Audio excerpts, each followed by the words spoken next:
Hello guys, I hope you're doing well. Today I create a system in Notion for e-commerce stores and for e-commerce. Okay, so we have the shipping methods here, okay, and we have all the shipping method. We have the order items, okay. So as you see, and also we have the fulfillment of the orders, which is the new orders.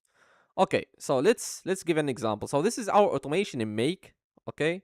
So when we create the automation, it's directly calculate all the shipping time of the off days. Okay, for example, if we have a weekend, so that means that the shipping is not working. Okay, uh, the shipping warehouse, I mean, and we calculate also the shipping date, the shipping methods, and the items. So as you see here in Notion, you will find that this is the order. So when we create the order, automatically we know which each shipping methods. Also we know the items, for example, we know the value, we know everything, and also we know the estimate date. For example, today is 21, so the delivery date it's 2 day to 5 day, which is it's from 22 July to 27 July.